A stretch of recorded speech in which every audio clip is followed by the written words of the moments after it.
Greetings of peace and love, everybody.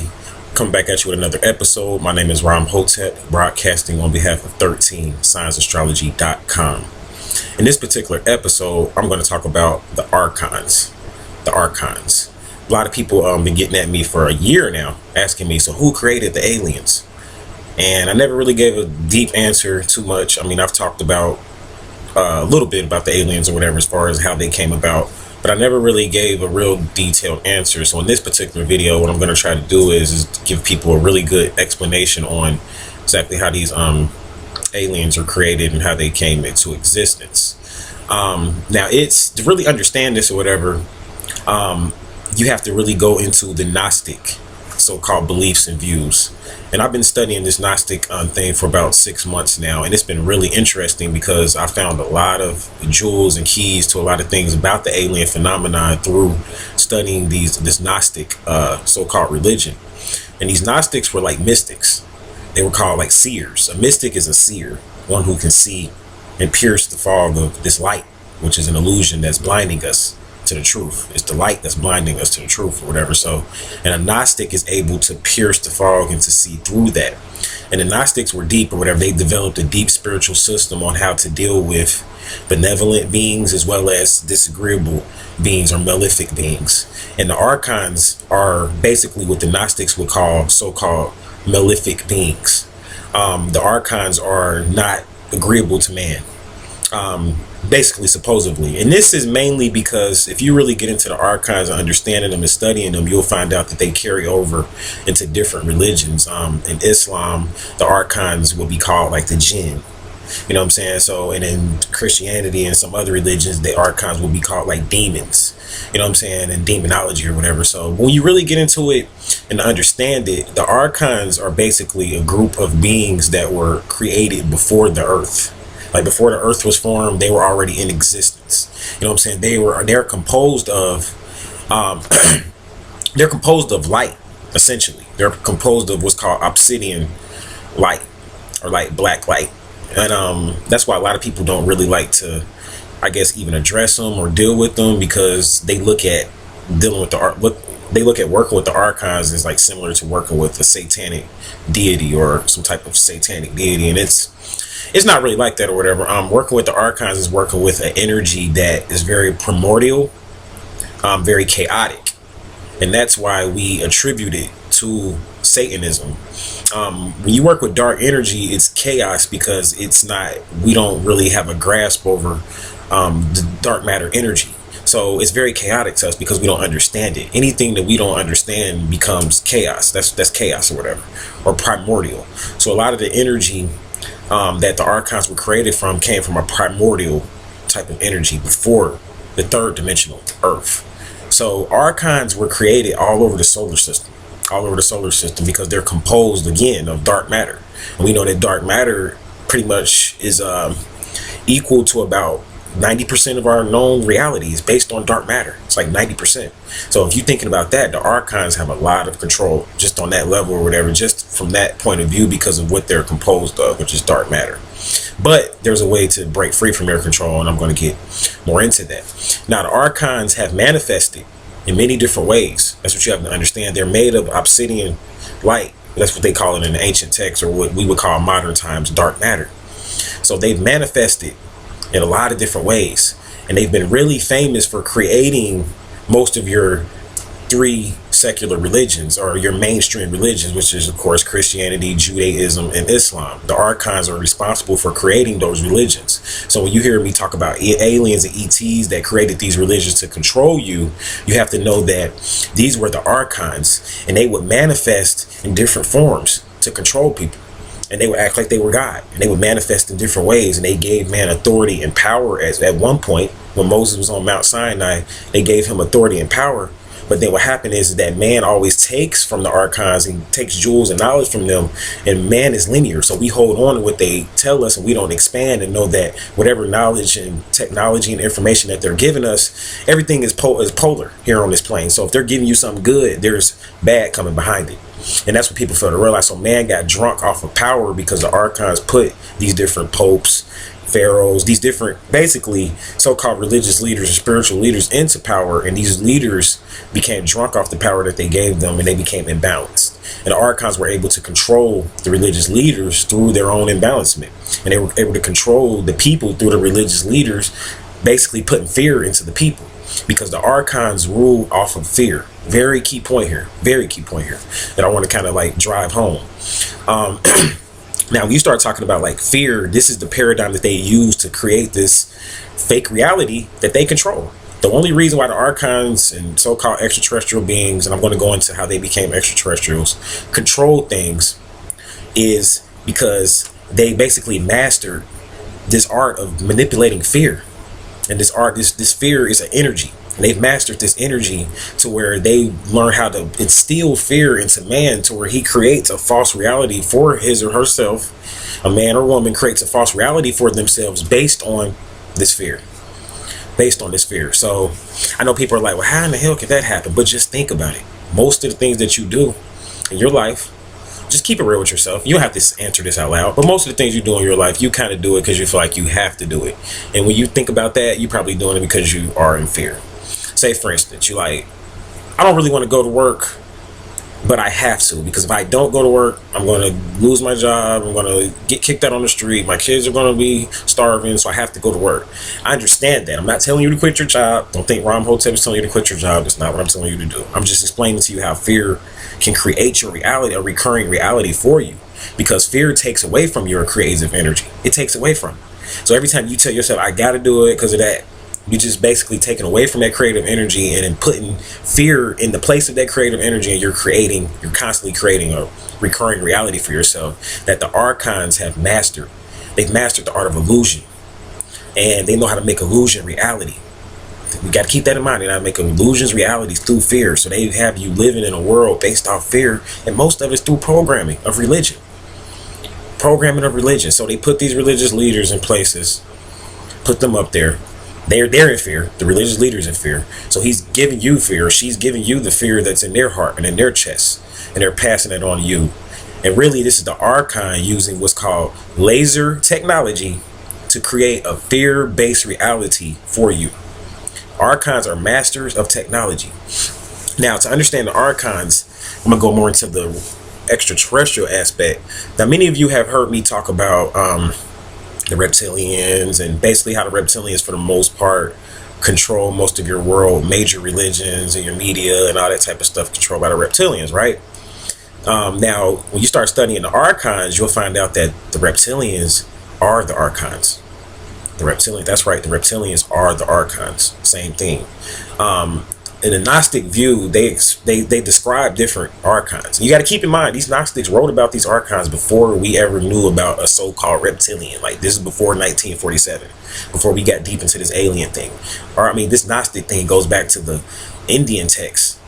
You know what I'm saying? So we talking 3,000 years old, and they wrote about these reptilians. And they explain, these Archons, and the way they explain them, and you read about them, their descriptions, they sound just like reptilians. They say they look like reptiles. They say some of them look like embryos. It's 3 types: reptiles, embryos, and it's another type that I forgot. But when you really decode the descriptions of what they're saying, you can research this stuff on your own. You're going to find out that basically these are your reptilians. These are your reptilians that they're describing or whatever, and they're just giving you a description of what they seen when they pierced the fall. So the Archons are really, in truth, the reptilians. And you know, according to the ET history, and many of you have heard me teach about, the reptilians enslaved the certain species of the Greys. You heard about that, like how the reptilians enslaved the certain species of the Greys. But then when you start to study the Archons, you'll find out that the reptilians and the Greys are Archons. They're all Archons, or what you would call so-called demons. And what they did was, they can change and shapeshift, the Archons. So they can look like a reptilian, look like a gray, look like a gargoyle, look like a human, look like a so-called black person, look like a so-called white person. They can look and basically look how you want them to look. And they've mastered the art of illusion. They cannot implant themselves into your DNA unless you allow them through an abduction. Now, some people get abducted and they don't realize that the Archons can abduct you and basically allow you to give over your free will to them, because they can't penetrate your free will. But if you give over your free will to them in abduction, you might not be conscious of this, they can begin to put implants in you. So then now they're becoming a part of you. This is what they do to like the religious leaders that they put in places of power. They'll put implants in them so they know for sure they can keep them up under this fear-based control, and they can keep piping that fear out to the people through the rays, through the waves. So they control people through waves and through rays. And I'm going to talk a lot about rays in my Atlantis video, so I'm not going to talk too much about it here, but rays are deep. I'm just going to say this: rays are so deep that humans, we got our technology from the lasers and the rays and stuff like that. We got that from the Archons. For the reason why you're watching me right now is because of the lasers. You wouldn't be able to even see me if it wasn't for the rays or the lasers. Now the Archons have learned how to work with the celestial rays and lasers. Not these rays and lasers that we're dealing with, artificial light. These are the celestial rays and lasers. So they can make objects appear to you, and you would think they're real. You know what I'm saying? They can make organic objects from the celestial realm. They can make an organic object from that realm, because these Archons, they deal in technology. Remember, they're primordial. So they've been here before us. So when you hear me talk about interterrestrials, these are your Archons, your interterrestrials. Your Archons are mostly the beings that were here on this earth, the ET beings that were here on this earth in the other galaxies, the primordial beings, especially here on this earth. These are your ITs, your interterrestrials. Now, you do have another group of ETs that are not Archons. I do want to point this out here. These beings are composed of something different. They're not composed of obsidian light. And I'm not going to really talk too much about that here. I'm not going to really talk too much about that as far as those beings, because I'm going to do a separate video on those beings. Now, those are the beings that come to help humans. When you hear about different ETs that come to help, those are the beings that come to help. And I know somebody out there is thinking like, well, how do you know if it's an Archon coming versus an ET that, you know what I'm saying, is sent to help? Like, how can I really tell the difference? It's easy. They deal in fear. The messages that the Archons are going to bring to you are all fear messages. They're all fear. Like, so if you feel like you're getting revelations from God or the Lord, because, you know, Archon means Lord. These are your dark lords. Like when you hear about the dark lords, that's the Archons made of obsidian light. So when you feel like you're getting a revelation from the Lord, but it's based in fear and you're scared behind it, that might be the Archons trying to implant their illusions into your reality so that you can, into your programming and into your computer system, so you can begin to manifest their reality and the reality that they want you to manifest. So the Archon thing is deep. They can come into your dreams. They're intruders. You got to remember that. That's what makes them disagreeable, is the fact they're intruders. They intrude on our existence as far as humans or whatever. They just impose and just do what they want to do. So you have to build up a psychic self-defense. You have to work with the obsidian stones if you want to like really block yourself from them in your sleep. You have to protect yourself from these Archons. Why do you think the Egyptians would would line their pyramids with obsidian? To protect themselves from these Archons that could penetrate through that. So the Archons can't really get through if you know what I'm saying, build up a defense system and you're not operating in fear, and you remove all your implants by detoxing, by taking in love, positive energy. With the information that you read shouldn't be fear-based. If you're sitting up here reading a lot of these conspiracy theorists, they're controlled by the Archons too, and they like put a lot of fear. That's all they do is talk about this is going to happen, that's going to happen, this is going to happen. They're trying to scare you all the time, and they don't give you no solutions. That's how you know that's an Archon. If a person's giving you a lot of information about fear, I mean, people got to teach about things that may make you scared. So I'm not saying a person shouldn't teach about something that may make you scared, because I mean, people got to grow up. But then you have those teachers out there that bombard you with a lot of information that's fear-based, and they don't give you no solutions. They could be being controlled by the Archons. So definitely got to wise up and know that. These Archons, they exist on the 5th, 4th, and 3rd dimensions. And I'm going to explain and break this down to you when I do my Atlantis video, because it ties directly into the Archons. It's kind of like a continuation. I started out talking about the Pope. Then I told you I was going to tell you who created the alien beings. Now I'm going into, after this, I'm going to go into Atlantis and breaking down how the Archons relate to Atlantis. Because all of this is really a story that has to be put together. That's what people fail to realize. This is a story that has to be put together. And I'm working on a book that's going to document all of this ET information or whatever. I'm working on a really good book. I'm not going to really give the name out here, but it's going to be out really soon. And it's going to document all of this stuff that I'm talking about. And as well as giving remedies and solutions. But you have to know that your dreams, they can intrude on you in your dreams. They can cause you to dream about things. You need to watch the movie Inception, because the Archons deal in that type of science, as far as that type of dream science. They can do shared dreaming, all that type of stuff. They can, I mean, it's to the point, some people wake up in the middle of their dreams, and they can see the Archon standing there. Like if you wake up sometime, if you really lucid, you just happen to wake up in the middle of your dream, you might still be in halfway in that reality to where you could see the illusions of the Archons standing around you, standing around your bed, a dark being standing around your bed, causing you to have dreams, because they're projecting. They're communicating with you through their thoughts telepathically using clairaudience, and they're causing you to have certain dreams or whatever. And they can get you on one level, like just like in Inception, they'll have you basically dreaming about one thing, and then they'll take you into a deeper level of it, and they'll take you into a deeper level of it, and they'll take you into a deeper level of it, and they're doing this so that you can forget, And then once they get you to that point where you're totally in your subconscious mind and they know you're not going to be conscious of what they're about to do, once you come out of it, that's when they start to implant things in you. And that's when they start to like basically try to scare you. And that's when they start sending you all these nightmares and things like that, because they're trying to control your reality. These are your Archons, people. So you definitely got to look out for them. Ways to protect yourself, like I said, besides just sleeping with the obsidian stones, you definitely want to sleep with the obsidian stones around your bed. We're going to have our protection packages back in at 13 Signs Astrology, which will have obsidian in it. So be looking out for that. That's going to be one of the stones in it or whatever. But obsidian is definitely a great way to protect yourself from them, because they're composed of the obsidian light. See, they don't like that. They don't like when you know what they're composed of, you know what I'm saying? Because they can't penetrate that, because they're composed of that. You got to remember now, the Archons are like, when you start studying like demonology, these are your Archons too. And the Archons can be used and worked with. I know people are like, what? I don't want to work with them. That's a demon. I just want to get as far away from that thing or whatever you're talking about as I possibly can. I don't want to work with that shit. Well, people, you might have to, at some point, if you get deep into magic, get deep into mysteries, you might have to start working with chaotic energy. You might have to start working with the energy that's more yin based. You have to remember that though the Archons are intruders and they like to impose on your free will, that they don't like when you know their nature.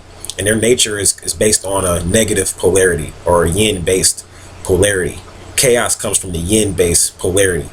And they're very receptive creatures. So they don't really have a lot of they don't have a will at all, and their intent is usually singular.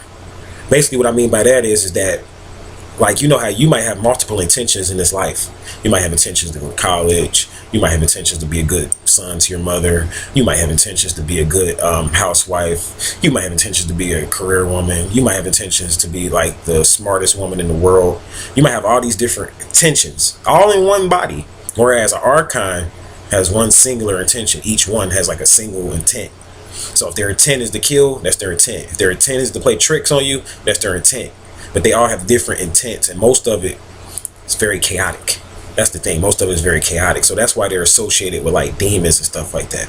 So when you get into studying like Pluto, I'm talking about not the planet Pluto, which is similar, but when you start studying Pluto from a mythological standpoint, when you start studying a lot of these so-called demons, Satan from a mythological standpoint, when you start to study these different beings or whatever, you'll find out that these are your Archons, and a lot of people are scared to work with them because the demons now, from the clip off, because these are the demons, you can work with them through the clip off, which is the dark side of the tree of life.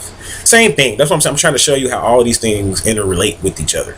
So if you work with the dark side, you can work with the dark side, but you have to know, the magician always has to know that this being has a singular intent. So if you invoke this deity, know that it's going to do what it's in its nature to do, until you close that door off or figure out how a way to close that door off. And a lot of magicians can't. Once you let the Archon through, it's hard to close the door off. That's why a lot of people don't really like working with the clip off in demonology, because the only way to become a master at it is to get into tune with your shadow self, with your the reflective self, not the light body. I know people are like, but hold on, I want to get into my light body. Remember, right now I'm teaching you about the left-hand path. I've taught you all about the right-hand path. Now let's talk about the left-hand path. And the left-hand path, you got to get into your shadow self too.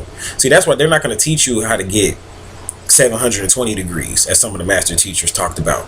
They're only going to teach you one side of the mold to keep you imbalanced. So they'll teach you all about the light and don't tell you nothing about the dark. And they're not going to tell you this, but they can take the dark and rule over you. You see, they can take the dark and rule over you, because a being of light, a being of light, his or her problem is the fact that outside of the light, they're totally benevolent. So they don't have any purpose unless they're encountered by a dark being or they're encountered by darkness. Light cannot really be made manifest unless there's darkness around, so that you can see the light. So you can be like, okay, this is light and that's dark. So that's what they're not going to tell you. So when you're working with light, you're limited. Whereas when you're working with darkness can cloak the light. You see, and put the light out. If enough darkness comes, it could put the light out, and it happens all the time. So what I'm basically breaking down here is that as humans, we're composed of the light and the dark. So we have to work with both, and we're actually, since we're really from the Archons. See, that's what people better realize. Like, remember, I know I went all the way full circle talking about how disagreeable they are, but then remember, they've implanted themselves into our DNA. They've created these reptilians, these greys, and these species that we mixed with, these extraterrestrial beings that I spoke about that we mixed with, and they've implanted themselves, this dark obsidian energy into us. So when you start talking about people are evil and humans are bad, and why do people do such wicked things and all this wickedness and evil and all that, that's the Archons. They live in us. These bodies and these shells are composed of dark matter, obsidian light too. All of us. I don't care what your race or nationality is. The Archons live in us. So when you start talking about people purging themselves of this demon, that's really talking about purging yourself of the fear that the Archon puts in you. Because he only can live in you based upon the fear that you have. Once you know, then that's when we go to the Atlantean times. That's when we go past where we're at right now. Like, we can't really get into understanding Atlantis and get into the mindset of how it was in the times of Atlantis. And what I mean by that is like really living like that. Like, we can't live like that as humans unless we first master this fear. Because this fear is creating a recurring reality for us. That's what we have to realize, is collectively doing it. Because we all collectively share certain fears. And this collective consciousness is more powerful than singular consciousness. So if all of us are fearing, we're constantly creating this fear-based paradigm. So when you hear me talk about the reptilians and people wanting to control you based off fear, it's the Archons using these demons. I mean, it's the Archons basically that are the same as the demons. Sorry, I didn't mean to say using the demons. It's the Archons that have the same qualities as these demons or whatever that are controlling you. So you have to know that they have a single intent. So to master the Archon, you have to master its intent. You have to know its intent and be able to overstand it. So you can know when the Archon is using its intent to try to make you fear. Whereas, okay, let me give you an example. Pluto. Pluto's a trickster. So its intent, it likes to play games on people. He's dark. He doesn't care about humans and morals and stuff like that. But he's mainly known for like playing games, and he's the planet of the occult. So he likes to play tricks and things like that on people. He's a trickster. You know what I'm saying? So you have to know when you invoke Pluto that he may play a trick on you.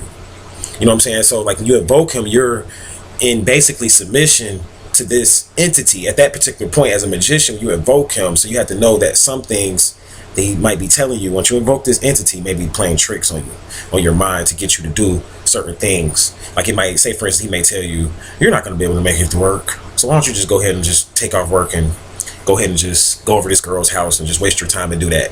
You know what I'm saying? After you invoke this particular entity, it might start playing tricks on you, know what I'm saying, in your regular life. You might not be real. You might think these are your thoughts. No, you invoked this entity and now it's playing tricks on you. And this can happen even if you don't invoke it. That's what I'm trying to explain to these people, like to you people here, is that it doesn't really matter. You know what I'm saying? Because whether you invoke it or not, they can still intrude on you because they're intruders. So you have to know that they all have a single intent. You have to really begin to study demons, really. If you really want to understand each archon and how it works, you have to study the system of demonology. You have to study Hades. You have to study Lucifer. You have to study Beelzebub. You have to study these different entities or whatever, Shakur, these dark entities that people don't like to talk about. You have to begin to study these primordial deities and learn each of their intents so that you can know how to work with them. If you want to work with them for whatever reasons, you might want to invoke Pluto as a trickster, because you might want to basically use the knowledge that Pluto has about tricks to manipulate your way through reality some kind of way. So, I mean, working with these particular entities isn't bad once you know their intent. It's the lack of knowledge that creates fear. Remember that, the lack of knowledge. That's all it is. If we had more knowledge, we would not have fear at all. Because the reason why we fear the devil, the reason why we fear demons and all of this stuff, and archons and aliens, whatever you want to call them, same thing, is because we don't have any knowledge of them. We don't really know what they can do and what they can't do. See, when you know what they can do and what they can't do, they can't bother you. And that's why the Indigos of Atlantis, the Starseeds of Atlantis, the Crystal Children of Atlantis were so powerful, because they didn't deal in a fear-based doctrine. And I'm going to talk more about that in my next episode, which is going to go into Atlantis. I know a lot of people have been waiting, so we're going to be getting into that in the next episode. So until we meet again, hope you learned something from this video. Hope you picked up something. Hope you're not scared. I'm not trying to scare anybody. I don't want to confuse anybody. There are other beings out there that are benevolent. I'm explaining to you a group of beings called the Archons that most people associate themselves with. Or not really associate themselves with, but that most people know about when it comes to like aliens and stuff like that. Like most people don't realize they know about the Archons because everybody knows about the Reptilians. So that's basically what I'm trying to explain to you, is how they're controlling the world and basically how they're implanted themselves into your being. And they're basically creating a recurring virtual reality based on working with the rays of light and learning how to use these rays as a form of technology to create reality, false reality states for you, whether it's in your dreams and in real time. So got to be careful, be on the lookout, be able to pierce the fog and know when your mind is playing tricks on you, and know when you may have basically a group of beings that have implanted things into you that's causing you to create your reality. You have, the only way you're going to know these things is by going deep within yourself, past the fears, past all of that. Got to go deep into meditation and get into this heart. Got to get into this heart. You got to get past here, because they like to implant themselves in your mind and your brain or whatever, because they know the brain can be easily manipulated. The brain lies to you all the time, but the heart doesn't. So follow your heart and you will have nothing to fear. Thank you for listening, and thank you for watching. And until we meet again, I'll leave you all in peace, love, and light.